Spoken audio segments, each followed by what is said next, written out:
This what Howie did at the end of the draft, y'all. From round 4th to round 7th. He was shopping, boy.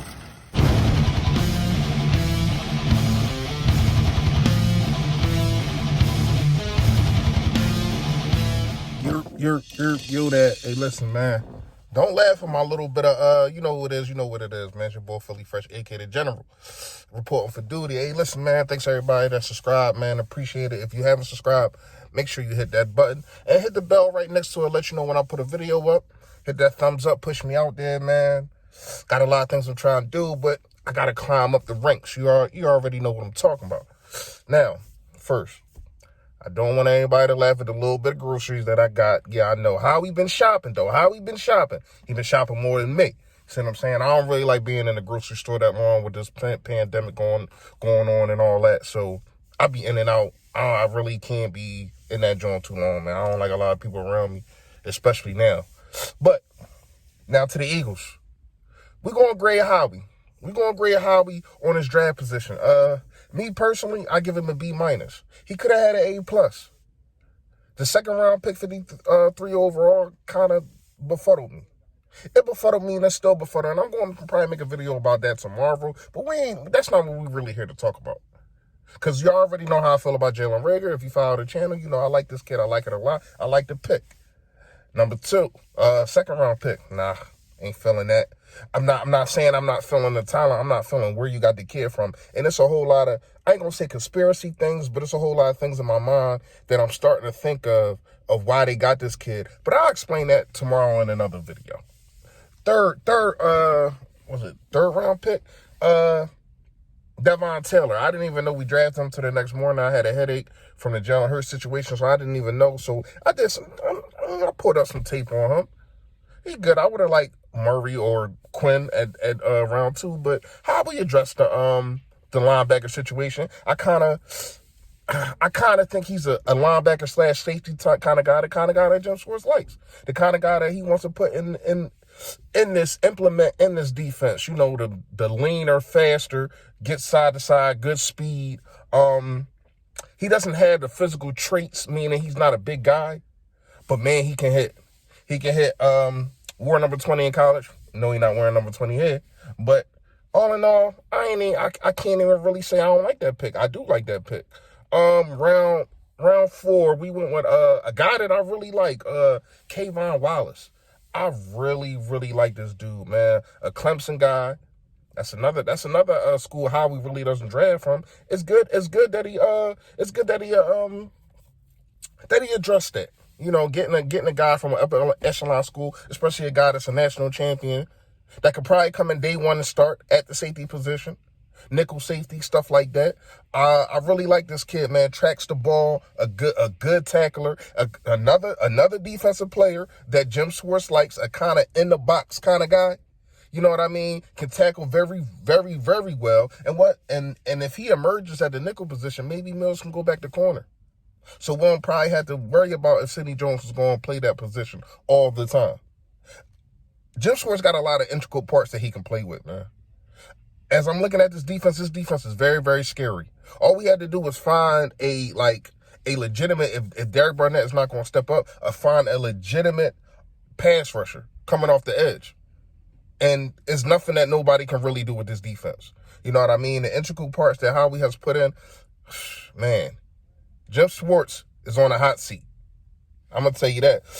Then we picked up the tackle, Driscoll. I think I'm saying it right. I like this kid, Auburn guy from Auburn. We got the other Auburn tackle too. I'll talk about that in a minute. I like this kid, a swing tackle, man. Somebody that you could probably move in the guard. You know, that could probably fight. Salomalu for that left guard position. You know what I mean? I really like this pickup. Somebody that we need, because obviously it's real obvious that Jordan Mailata is not ready to be in the NFL. He probably never will be, and you need line depth. You need O-line depth. We all know this, man. We all know this. So that was a good pickup by Howie. Let's go down a little bit. See, this is where he went shopping. When he started going back and back, every time I looked, I was at work. I kept Da-da-da. ESPN kept hitting my phone. I'm like, what's going on? Howie moving back. He moving up. He moving back with Dallas. All types. I'm sitting there like, okay, Howie willing and dealing. And he ended up getting a kid that I like, man, that really nobody talked about. I didn't even really talk about it, but my cousin did put me on to this kid, a guy named John Hightower. Man, this dude is a speed guy. He's kind of like, and I don't want to compare him to, but this is what he is. It's probably going to be a special team for us for the first couple of years, but he's a guy that you can develop. He is supposed to be, I think he can be what they wanted Mac Hollins to be. I don't want to put I know. I don't want to put the same name in the same breath as this guy. But at the same time, we got to keep it real. When you are picking in the later rounds, in the fourth rounds and stuff like that, these are guys that you want to develop, especially at the wide receiver position. You put on practice squad. Then they wind up getting to special teams. And at the special teams, they probably get some burn to see how good they are. And I think this guy Hightower, I think that he can be one of them guys. He can be one of the guys. He might not be a day one starter, but you can groom this dude, especially with we finally have a wide receiver coach. So I think getting all these wide receivers is very, very good. You're getting weapons across the once. That's what we asked for in this draft, right? That's what we asked for. This is why Howie's getting a B-, but I'm not done yet. But before I go on, second half of this video, but first, a word from my sponsor, man.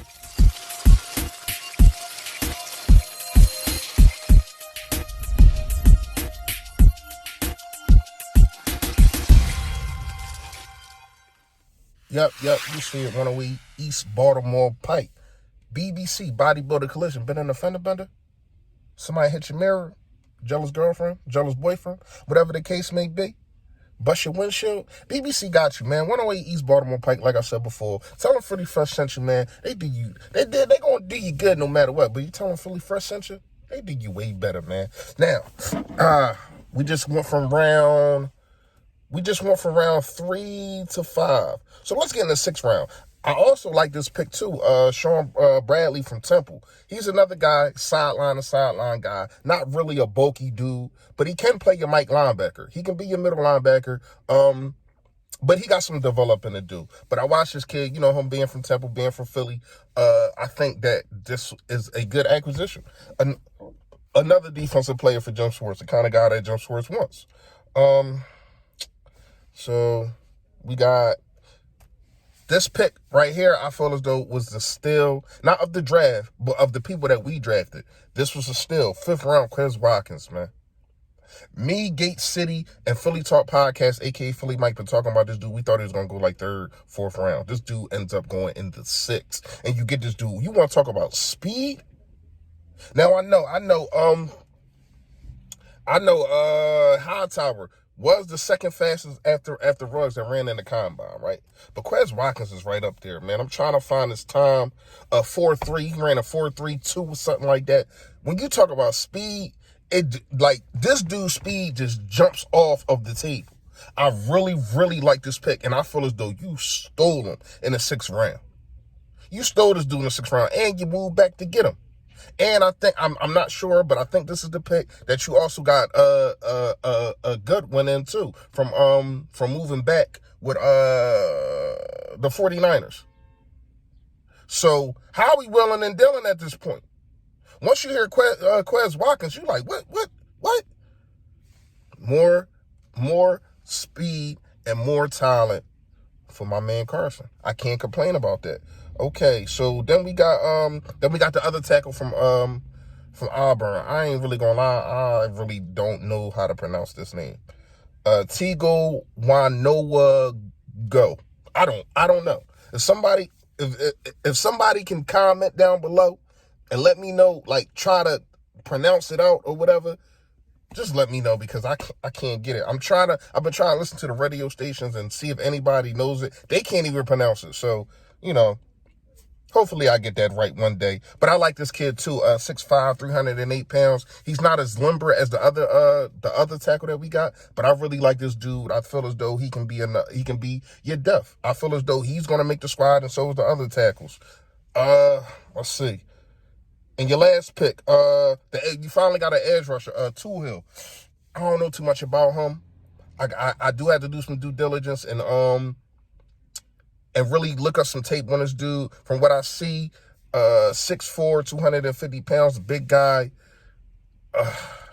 I don't know if he's that fast, but he's bulky. And, we kind of needed a speed edge rusher. That's the only position that I'm really mad that we didn't really get somebody legitimate at. You know what I mean? And probably also cornerback, because I thought that we could have got Fulton. But that's another story for another day. Now, about this kid, man, I really don't know too much about him. Like I said, I got to do my due diligence on him. But all in all, how y'all feel, man? Comment below. Let me know how y'all feel, how we did. And I know we still got to include the second round. We still got to include the second round, but I still want to know overall, after you get the emotions out of picking at the second round, 53, picking a quarterback, how do you feel, man? Let me know in the comments, man. Y'all know what it is. Stay Philly, stay fresh, y'all.